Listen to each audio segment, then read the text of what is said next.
வணக்கம். இன்னைக்கு நம்ம இந்த கடைசி ஒரு செஷன்ல இருக்கோம். இந்த கடைசி பயிற்சி எப்படி இருக்கும் அப்படிங்கிற ஒரு ஆர்வம் உங்களுக்குள்ள இருக்கும். மற்றவங்கள நம்ம பார்க்கும்போது ஒரு மகிழ்ச்சியும் உருவாகும். அதே சமயத்துல அடுத்தது என்ன கத்துக்க போறோங்கிற ஆர்வமுமே இருந்துகிட்டே இருக்கும்.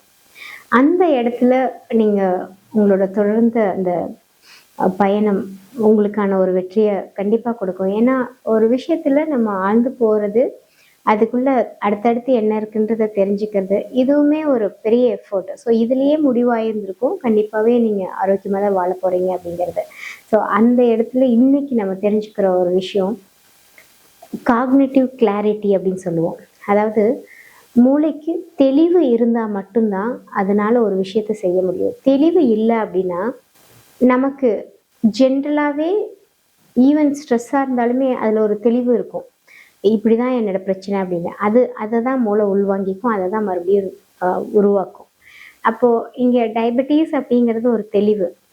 என்ன தெளிவு அப்படின்னா, அந்த நோயில மாட்டிக்கிட்டவங்க, அவங்களுக்கு சின்ன சின்னதா உடல்ல பிரச்சனை வரும். கண் பாதிப்பு வரும். சில அ ஆறாத புண்கள் இருக்கலாம். அதனால உறுப்புகள் போலாம். இதெல்லாம் வந்து தெளிவா நம்ம சொல்லிர்றோம்.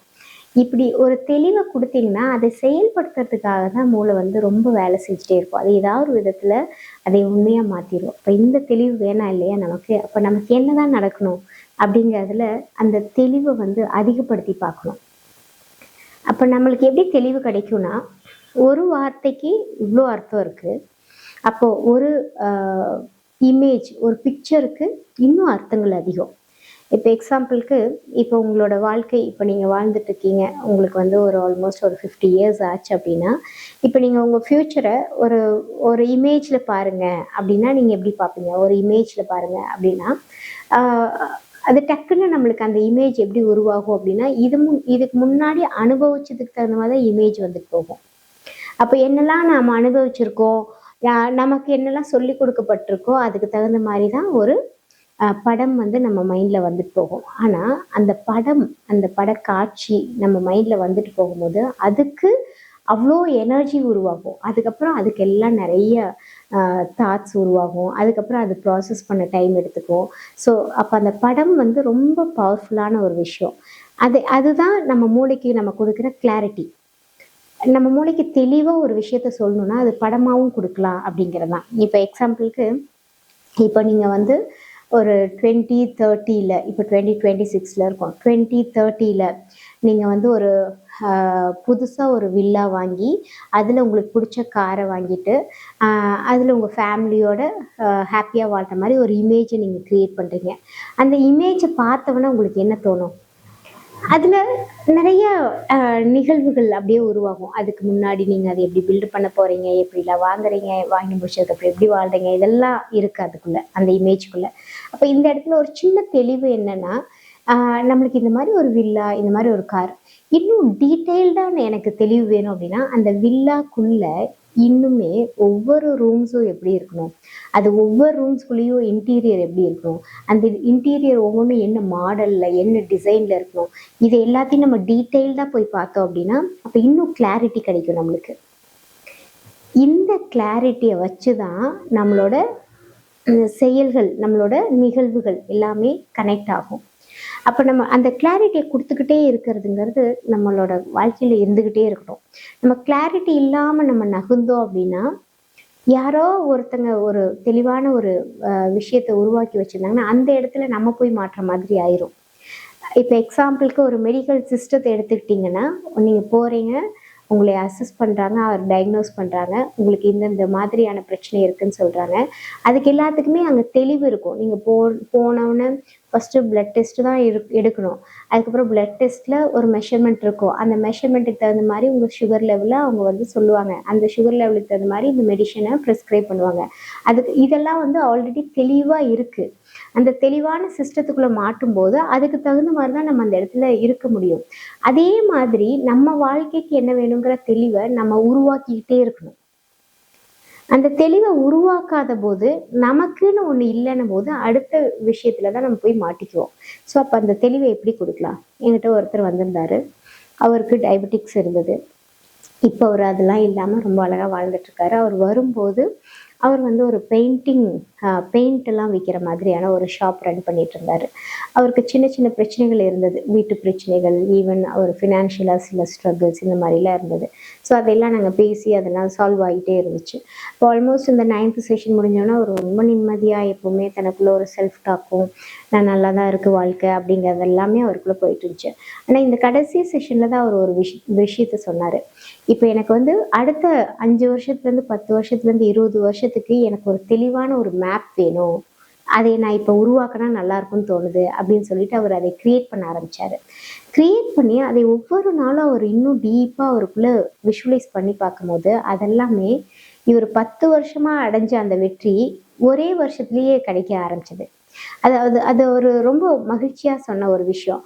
அப்ப நமக்குள்ள கேலண்டர் மாதிரி உருவாக்கி அந்த கேலண்டரை நமக்குள்ள, அதாவது லைஃப் கேலண்டர், நம்ம வாழ்க்கைக்கான கேலண்டரை நம்ம உருவாக்கி அதில் ஒவ்வொரு நாளும் என்ன நடக்குங்கிற இமேஜஸ் அந்த இடத்துல ஃபிக்ஸ் பண்ணிக்கிட்டே வந்துட்டே இருந்தோம் அப்படின்னா அதை பார்க்க பார்க்க அதுக்கான இமோஷன்ஸ் உருவாச்சு அப்படின்னா, அதுக்கான ஃபீல் உருவாச்சு அப்படின்னா, அந்த ஃபீலுங்கிறது அதுதான் கிளாரிட்டி. நீங்கள் ஒன்று பார்க்குறீங்க, இப்போ இன்னைக்கு வந்து 2025, இப்போ 2026 இருக்கீங்க.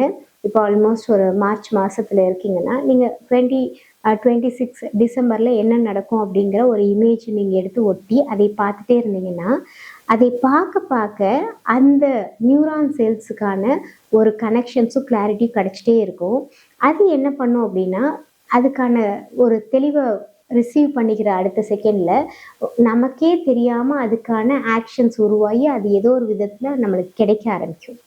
அதில் இயல்பாக நடக்க ஆரம்பிச்சிடும். ஸோ அப்போ அந்த கிளாரிட்டியை கொடுக்கறது நம்ம கையில் தான் இருக்குது. இப்போ நீங்கள் வந்து எனக்கு ஒரு வேலை வேணும், இல்லை வந்து எனக்கு ஒரு தொழில் வேணும் அப்படிங்கிற அந்த தெளிவெல்லாம் தாண்டி எனக்கு ஒரு அடுத்த 5 வருஷத்தில் இப்படி இருப்பேன், 10 வருஷத்தில் இப்படி இருப்பேன், 20 வருஷத்தில் இப்படி இருப்பேங்கிற மாதிரியான ஒரு கிளாரிட்டி ஒரு கேலண்டராக உருவாக்கி அதை அடிக்கடி நீங்கள் பார்த்துட்டே இருந்தீங்கனாலே போதும். அதில் ஒரு நல்ல ஃபீல் ஒன்று உருவாகிட்டே இருக்கும். அந்த ஃபீல் வந்துருச்சுன்னா போதும், மேக்சிமம் அந்த இடத்துல உங்களோட வாழ்க்கையோட மாற்றங்களை நீங்கள் பார்த்துருவீங்க. ஒரு சந்தோஷங்கிறது இயல்பானதாக இருக்கும். ஏன்னா இப்போ நீங்கள் வந்து ஜென்ரலாக நம்ம கேலண்டர் இருக்கும் இல்லையா, அதாவது நார்மல் இங்கிலீஷ் கேலண்டரில் பார்த்தோன்னா ஜனவரி மாதம் எடுத்தோன்னா ஒரு பொங்கல், ஒரு அக்டோபர் மாதம் ஒரு டிவாலி, டிசம்பர் மாதம் ஒரு கிறிஸ்மஸ் அப்படிங்கிறதெல்லாம் நம்ம பார்த்துருக்கோம். இதெல்லாம் வரதுக்கு முன்னாடியே நம்ம ப்ரிப்ரேஷன் ஆரம்பிச்சிருவோம். டிசம்பர் வருதுனாலே நம்ம உட்காந்து அதுக்கு முன்னாடி நவம்பர்லேருந்தே ஒரு ப்ரிப்ரேஷன் இருக்கும். ஸோ அதே மாதிரி தான் நமக்குன்னு லைஃப் கேலண்டர் க்ரியேட் பண்ணி இப்போ அடுத்த டிசம்பரில் இது நடக்க போகுது, அடுத்த மார்ச்சில் இது நடக்க போகுது, அடுத்த நவம்பரில் இதெல்லாம் நடக்க போகுதுன்னு சொல்லிட்டு நீங்கள் க்ரியேட் பண்ணி வச்சுட்டிங்கன்னா ஒரு 5 இயர்ஸ் 10 இயர்ஸ் நீங்கள் பார்க்க பார்க்க அதுக்கு முன்னாடியே அதுக்கான ஃபீல் உருவாகும். அதில் நீங்கள் ப்ரிப்பேர் ஆகிட்டே இருப்பீங்க. அதுதான் நடக்க போகுதுன்னும் போது உங்களுக்கு அதுக்கான தயார் நிலை உங்களுக்குள்ளே உருவாகி அதை நீங்கள் ஏதோ ஒரு விதத்தில் ரீச் பண்ணிடுவீங்க. ஸோ அப்போ நம்ம இப்போ என்ன தெரிஞ்சுக்கிறோன்னா, காக்னிட்டிவ் கிளாரிட்டின்றதை நம்ம தெரிஞ்சுக்கிறோம். நம்மளோட மனசுக்கு தெளிவு இருக்கணும். நம்மளோட மூளை செல்ஸுக்கு அந்த தெளிவோட இன்னும் அடுத்த கட்டத்தில் போய் அதுக்கான கம்ப்ளீட் பிக்சர்ஸ் இருக்கணும். இதெல்லாம் இருந்துச்சு அப்படின்னா இயல்பாக அதுக்கான வேலைகள் ஆரம்பிச்சிடும். அந்த இடத்துல தான் டிஸ்ட்ராக்ஷன்ஸ் கம்மியாகும், ஸ்ட்ரகிள்ஸ் கம்மியாகும், தேவையில்லாத போராட்டம் தேவையே இருக்காது. போராட்டங்களே இல்லாமல் நம்ம ஒரு விஷயத்த அச்சீவ் பண்ண முடியும். அப்போ இதுக்கு வந்து எப்படி நம்ம ப்ராக்டிஸாக மாற்றிக்கிறது? அப்போ 2 விஷயத்த தெரிஞ்சுக்கணும். ஃபஸ்ட்டு ஒரு நோட்டை வச்சுக்கணும். அந்த நோட்டில் உட்காந்து எழுதணும். எழுதி அதில் என்ன நடக்க போகுதுன்னு பிக்சரைஸ் பண்ணணும். பிக்சரைஸ் பண்ணி அதை 1 வருஷத்துக்கும் 5 வருஷத்துக்கும் 10 வருஷத்துக்கும் நம்ம டெவலப் பண்ணி வச்சுக்கணும். டெவலப் பண்ணி வச்சுட்டு அதை அடிக்கடி பார்க்கறத பழக்கமாக வச்சுக்கணும். காலையில் எழுந்து ஒரு தடவை, சாயங்காலம் ஒரு தடவை அடிக்கடி பார்த்துட்டே இருக்கணும். பார்க்க பார்க்க உங்களுக்கு அது ரீஆர்கனைஸ் ஆயிரும். மேபி நீங்கள் வந்து ஒரு 2 இயர்ஸில் இந்த பொசிஷனுக்கு போகணும்னு நீங்கள் நினச்சிருந்துருக்கலாம். நீங்கள் அதை பார்க்க பார்க்க உங்களோட ஆக்டிவ்னஸ் அதிகமாகி மேபி அந்த பொசிஷனை இன்னும் ஈஸியாகவே ரீச் பண்ணிடுவீங்க. அப்போது அந்த டைமில் இன்னும் வேறு என்ன பொசிஷன் போக போகிறீங்கன்றதை நீங்கள் மறுபடியும் நீங்கள் ஸ்டிக் பண்ணி வச்சிட்டிங்கன்னா போதும். ஸோ உங்களுக்கான அந்த வேகம் அதிகமாகும். உங்களுக்கான அந்த உழைப்பு அதிகம் இல்லாமே ஈஸியாக உங்களுக்கு ரீச் ஆகிறத ஃபீல் பண்ணுவீங்க. ஒவ்வொரு தருணத்துலேயும் நிம்மதி மட்டுமே இதை ட்ராவல் பண்ணும். நிம்மதி மட்டுமே ட்ராவல் பண்ணுறதுனால தான் இந்த அச்சீவ்மெண்ட்டுமே ஈஸியாக இருக்கும். ஸோ ஒரு கிளாரிட்டி இருந்துக்கிட்டே இருக்கணும்னு நினச்சோன்னா நமக்குன்னு ஒரு லைஃப் கேலண்டர் க்ரியேட் பண்ணி அதில் இமேஜஸை ஸ்டிக் பண்ணி வச்சு அதை அடிக்கடி ஃபீல் பண்ணி பார்த்துட்டே இருந்தோம்னாலே போதும். ஆல்மோஸ்ட் நம்ம லைஃப்பில் எல்லா விஷயமே சக்ஸஸ்ஃபுல்லாக தான் இருக்கும். ஸோ இதுதான் இந்த காக்னிட்டிவ் கிளாரிட்டி அப்படிங்கிற இந்த கான்செப்ட் வந்து நம்மளோட லைஃப்பில் எந்த நோயும் உண்மை இல்லை. முக்கியமாக டயபெட்டிஸ்க்கு சொல்யூஷன் இருக்குது. அது அது ஒன்றும் கிடையாது. நம்மளோட சிந்தனை மாற்றம் தான் அதை அழகாக மாற்றினதுக்கப்புறம் நம்ம லைஃப் லாங்க்கு பாசிட்டிவாக யோசிக்கிறத ப்ராக்டிஸ் பண்ணுறது, லைஃப் லாங்க்கு நீட் பேஸ்டில் யோசிக்கிறத ப்ராக்டிஸ் பண்ணுறது, அதை மட்டும் நம்ம மாற்றி அமைச்சிட்டோன்னா உங்களோட நீங்கள் இந்த வாழ்க்கையில் ஒரு நோயற்ற வாழ்க்கையை கொண்டு வர மாதிரியே உங்களோட அடுத்த ஜென்ரேஷனுக்கு இப்படி ஒரு நோய் இருந்ததுன்னு அவங்க ஹிஸ்ட்ரியில் தான் படிப்பாங்க, அவங்களுக்கு இருக்கவே இருக்காது. அந்தளவுக்கு ஒரு மாற்றத்தை கொண்டு வர முடியும். இதையெல்லாம் நம்ம பயிற்சி பண்ணி நீங்கள் கொடுக்குற ரிசல்ட் மூலமாக தான் நாங்கள் இதைய மக்களுக்கு எடுத்துகிட்டு போக முடியும். ஸோ இதை பயிற்சி பண்ணிவிட்டு கண்டிப்பாக சொல்லுங்கள், எந்த அளவுக்கு உங்களுக்கு இது மாற்றமாக இருந்துச்சு, எந்த அளவுக்கு உபயோகமாக இருந்துச்சு, உண்மையாலுமே டயபெட்டிக்ஸ்லேருந்து வெளியில் வர முடியுதா, மருந்து மாத்திரை இல்லாமல் வாழ முடியுதா அப்படிங்கிறத நீங்கள் தான் ஃபீட்பேக்காக கொடுக்கணும். ஓகே, ஸோ இன்றைக்கி இந்த பயிற்சியை எப்படியெல்லாம் கொண்டு போகலாம் அப்படிங்கிறதுக்கான ஒரு ப்ராக்டிஸ் நம்ம பண்ணிடலாம். இதை ஐஸ் க்ளோஸ் பண்ணி நம்ம பண்ணலாம். ஸோ அப்படியே உங்களோட கண்களை மூடி நான் சொல்கிறத அப்படியே கேட்குறீங்க. அப்படியே உங்களோட ப்ரீத்திங் மாத்திரம் கவனிக்கிறீங்க.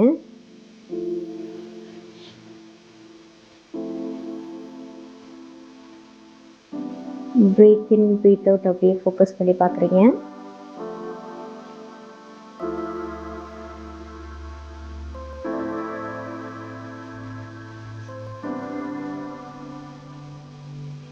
இப்போ அப்படியே உங்களுக்கு முன்னாடி ஒரு சர்க்கிள் மாதிரி ஒன்று க்ரியேட் பண்ணுறீங்க.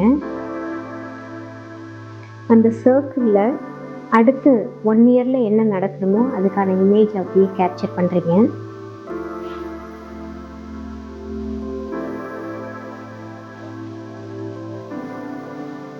அப்படியே அந்த சர்க்கிள் பக்கத்தில் இன்னொரு சின்ன சர்க்கிளும், அதோட வலது பக்கத்துலேயும் அதோட இடது பக்கத்தில் இன்னொரு சின்ன சர்க்கிளையும் க்ரியேட் பண்ணி நீங்கள் எப்படியெல்லாம் ஆக்டிவாக ஹெல்த்தியாக இருக்கும்போது உங்களோட வாழ்க்கை முறை இருக்குங்கிறத அப்படியே ஒரு இமேஜாக ரைட் சைட்லேயும் லெஃப்ட் சைடில் நீங்கள் அச்சீவ் பண்ணுறதெல்லாம் ஈஸியாக அச்சீவ் பண்ணதுக்கப்புறம் உங்களோட வாழ்க்கை முறை எப்படி இருக்குன்ற ஒரு இமேஜையும் அந்த இடத்துல ஃபிக்ஸ் பண்ணி பார்க்குறீங்க.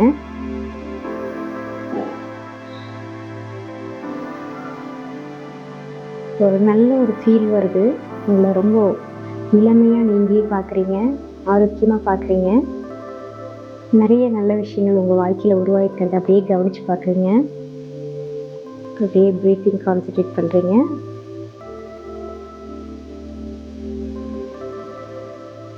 இப்போ அப்படியே அந்த பெரிய சர்க்கிள் கீழே ஒரு பெரிய சர்க்கிள் ஒன்று க்ரியேட் பண்ணி அதுக்குள்ளே நீங்கள் ஒரு 5 இயர்ஸில் என்ன மாதிரி வாழ்க்கை வாழ்ந்துட்டுருக்கீங்கன்ற ஒரு இமேஜ் அப்படியே அந்த இடத்துல கொண்டு வந்து பார்க்குறீங்க.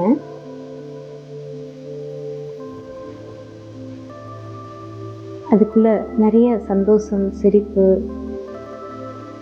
உங்களுக்கு பிடித்தமான நிகழ்வுகள், உங்களுக்கு பிடித்தமான விருப்பங்கள் எல்லாமே அதுக்குள்ளே இருக்குது.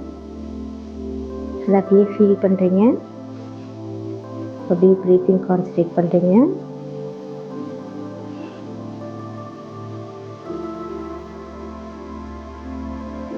இப்போ இன்னும் உங்களுக்கு என்ன மாதிரி இமேஜஸ்லாம் மைண்டில் கொண்டு வரணுமோ அதை நீங்களே அப்படியே க்ரியேட் பண்ணி உங்களுக்குள்ளே ஃபீல் பண்ணி பார்க்குறீங்க.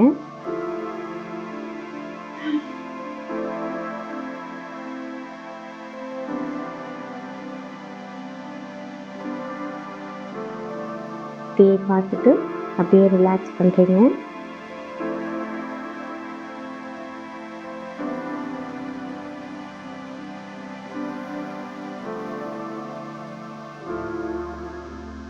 அப்படியே ப்ரீத்திங் ரைட் ஐ கவனிச்சு ப்ரீத் அவுட், மறுபடியும் ப்ரீத்திங் பண்ணி லெஃப்ட் ஐ கவனிச்சு ப்ரீத் அவுட் பண்ணுறீங்க.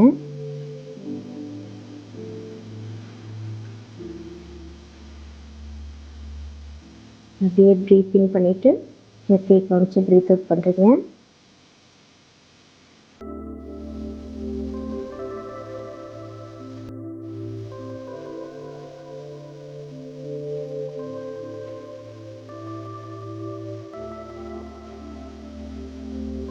இப்போ அப்படியே நெத்தி மாத்திரம் கவனித்து ஒரு ஃபியூ செகண்ட்ஸ் டீப் காம் ஸ்டேட்டுக்குள்ளே போகிறீங்க.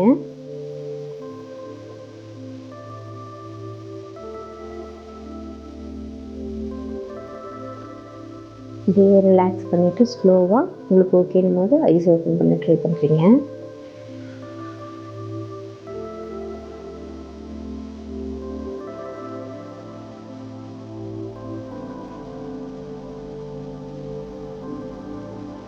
இப்போ இந்த ப்ராக்டிஸை பண்ணும்போது உங்களுக்கு ஒரு தெளிவு வந்திருக்கும். ஏதாவது நடந்துட்டு இருந்ததுனாலும் நம்மளை அறியாமையே அந்த இமேஜஸ் நம்மளுக்குள்ளே போயிடும். உடனே அதையெல்லாம் ஹோல்டு பண்ணிவிட்டு நம்மளுக்கு இப்படி தான் நடக்க போகுதுங்கிற மாதிரியான புதிய இமேஜஸ் நீங்கள் உருவாக்கி கொடுத்தீங்கன்னா, மூளைங்கிறது இது ஒரு பெரிய எவல்யூஷன் சார்ந்தது. அதாவது பரிணாமத்தில் நிறைய நம்ம உயிரினங்கள் மாற்றி மாற்றி வந்துட்டே தான் இருந்துச்சு. இப்போ மனித உயிரினம் அப்படிங்கிறதுமே வந்து இன்னும் ஃப்யூச்சரில் இன்னும் வேறு மாதிரியாக தான் நம்ம மாற போகிறோம். அங்கே கவலை, பயம், பதட்டம் அப்படிங்கிற எதுவுமே இருக்காது. எந்த நோயுமே இருக்காது. அதுக்கான பயிற்சியை நம்ம சரியாக பயன்படுத்திட்டு இருந்தோம்னா, நம்ம வாழ்க்கையை கண்டிப்பாகவே அழகாக வாழ்ந்துட முடியும். ஸோ இதெல்லாம் ப்ராக்டிஸ் பண்ணுங்கள். உங்களுக்கு என்ன டவுட்டாக இருந்தாலும் எங்களை நீங்கள் எப்போ வேணாலும் கான்டாக்ட் பண்ணலாம். தேங்க்யூ.